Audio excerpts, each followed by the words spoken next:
Tiga pria yang berinisial AA, IC, dan RB ditetapkan sebagai tersangka penyiraman air keras terhadap dua anggota tim patroli perintis presisi Polda Metro Jaya. Peristiwa ini terjadi saat mereka hendak membubarkan tawuran di Kembangan, Jakarta Barat. Pertanyaan yang muncul adalah, apa yang mendorong IC untuk melakukan balas dendam dengan menggunakan air keras? Menurut Kapolres Metro Jakbar Kombes Syahdudi, IC pernah menjadi korban penyiraman air keras saat tawuran tahun lalu. Akibat peristiwa itu, IC mengalami kebutaan pada bagian mata sebelah kiri. Kita dapat memahami bahwa IC ini memiliki dendam yang sangat kuat terhadap lawan tawurannya. Dia pun mempersiapkan cairan tersebut untuk menyakiti lawan saat tawuran. Termasuk terhadap petugas yang saat itu sedang berusaha membubarkan tawuran, jelas Syahdudi. IC diduga kerap membawa air keras saat melakukan tawuran.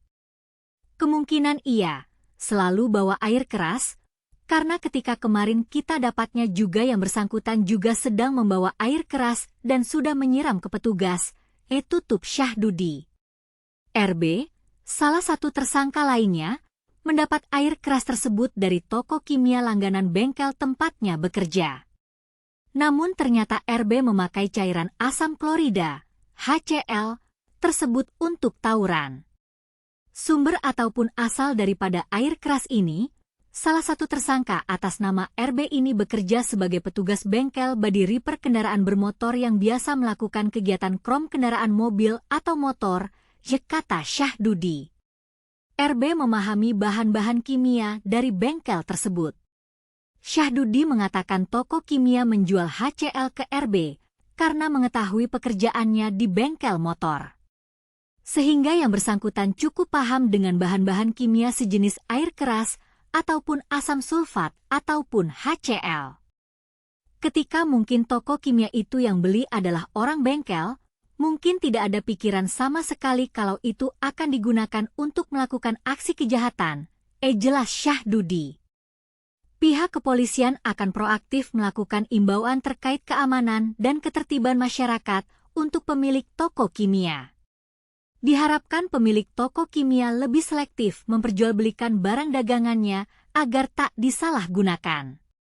Namun kami juga akan proaktif untuk melakukan imbauan-imbauan Kamtibmas kepada para pemilik toko-toko bahan kimia ini untuk lebih selektif lagi ketika menjual barang-barang kimia. Dipastikan bahwa memang cairan-cairan kimia yang seharusnya digunakan untuk kepentingan-kepentingan memperbaiki barang, tuturnya. AA, tersangka lainnya, berperan menyiram korban dengan air keras sebanyak 1 kali. Di mana, anak yang berhadapan dengan hukum AA ini berperan menyiram korban dengan air keras asam sulfat dan HCl menggunakan gayung sebanyak 1 kali. Hingga mengenai wajah, tangan, kaki, dan pakaian dinas yang digunakan oleh korban, jelas Syahdudi. Syahdudi juga menyebut AA menyiapkan jeriken berisi asam sulfat dari rumahnya. Dia menyebut asam sulfat itu dicampur dengan HCl oleh IC. Kemudian anak A ini juga menyiapkan jeriken yang berisi cairan keras asam sulfat dari rumahnya. Lalu mencampurnya dengan cairan HCl yang disiapkan oleh IC, jelasnya. Pertanyaan lainnya adalah, apakah tindakan ini akan mempengaruhi keamanan dan ketertiban masyarakat di Jakarta Barat? Bagaimana pula dengan penanganan tawuran di wilayah tersebut?